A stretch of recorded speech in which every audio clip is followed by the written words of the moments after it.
Bu Nani itu kalau kita ngomong kompetensi, kompetensinya apa? Beliau adalah seorang wartawan yang kebetulan jadi tim ses, sempat punya masalah moral yaitu masalah Bu Ratna Sarumpait yang bikin kebohongan publik, lalu loyal pada Pak Prabowo menjadi wakil kepala BKN, lalu hari ini dipilih sebagai kepala BKN. Jadi menurut Mas kalau wartawan nggak kompeten? Loh, apa hubungannya wartawan dengan pengelolaan gizi anak-anak, Mas Trio? Silakan dijawab. Oh enggak, maksud Mas kalau Ya, apa hubungannya background seorang wartawan tidak ada kompetensi dengan ahli gizi, dengan keperluan Badan Gizi Nasional? Mohon maaf dengan segala hormat, tidak perlu untuk menjalankan program BKN itu harus menjadi seorang ahli gizi. Ya, yang diperlukan inilah adalah wajah dari istana kita, bahwa kompetensi memang tidak diperlukan. Terima kasih konfirmasinya, Mas Trio. Bukan kompetensi tidak diperlukan, Mas. Tidak perlu menjadi backgroundnya adalah seorang ahli gizi. Video dialog singkat itu tersebar di semua platform media sosial. Judulnya, Tio Ketua BEM UGM skak jubir Partai Gerindra. Permainan Clipper ini ngeri, bos. Oke, kita bedah ya.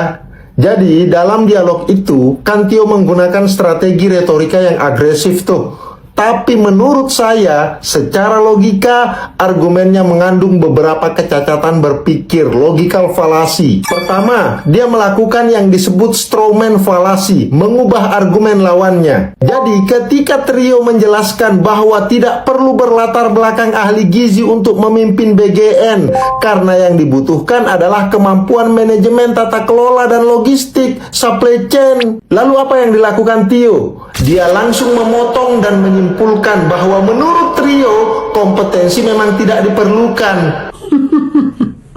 Padahal kan Trio tidak pernah mengatakan kompetensi itu tidak penting. Trio justru menekankan kompetensi yang dibutuhkan adalah manajemen, manajerial, bukan spesifik ilmu gizi klinik.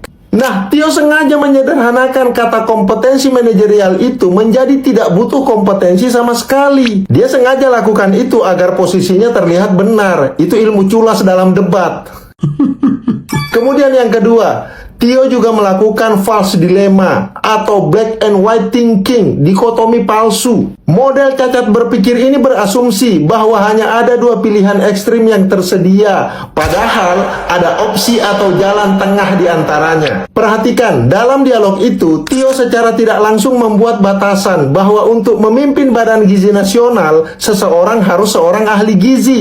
Itu yang dia sebut berkompeten. Jika bukan ahli gizi, maka dia pasti tidak kompeten. Padahal dalam struktur organisasi atau lembaga negara, seorang pemimpin tertinggi itu lebih banyak merupakan seorang generalis atau manajer yang kuat, bukan spesifik teknisi di lapangan. Dalam konteks dialog itu, Bu Nani yang mantan jurnalis itu sebagai kepala BGN kan didukung oleh deputi, penasehat dan tim ahli di bawahnya yang memang ahli gizi. Nah, Tio menutup mata dari realita manajemen ini. Ketiga, Tio melakukan jumping to conclusion atau sekundum quid, generalisasi yang terburu-buru. Model kecacatan berpikir ini terjadi ketika seseorang menarik kesimpulan besar dan menyeluruh berdasarkan premis atau bukti yang sangat minim dan sepihak. Dalam video itu kan Tio bilang begini, nah inilah wajah dari istana kita. Kemudian di akhir dia bilang lagi bahwa kompetensi dan morality tidak diperlukan. Yang diperlukan adalah loyalitas.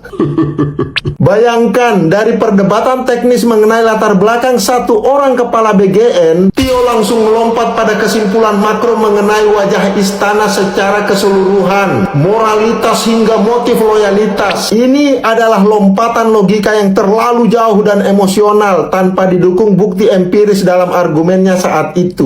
Keempat, Tio juga melakukan kecacatan berpikir yang di dalam ilmu logika disebut equivocation, ambiguitas istilah. Dalam hal ini istilah kompetensi. Tio sengaja memainkan kata kompetensi itu dengan makna yang kabur. Bagi Trio, kompetensi yang dimaksud adalah kemampuan eksekusi program skala nasional. Tapi Tio secara sepihak menyamakan arti kata kompetensi hanya terbatas pada gelar akademis atau latar belakang profesi linier, yaitu ahli gizi. Ketika Trio bilang tidak harus ahli gizi, Tio mengeksploitasi kata tersebut dengan mengartikannya sebagai tidak kompeten. Secara retorika debat publik, gaya Tio ini memang terasa menyerang dan cukup memikat bagi penonton yang emosional, bukan penonton yang rasional. Tapi secara esensi logika, argumen Tio cacat karena dia menyerang argumen yang dia buat-buat sendiri, strawman, bukan menjawab poin utama Trio mengenai kebutuhan kemampuan manajerial supply chain dalam sebuah badan negara. Begitu kira-kira. Thank you.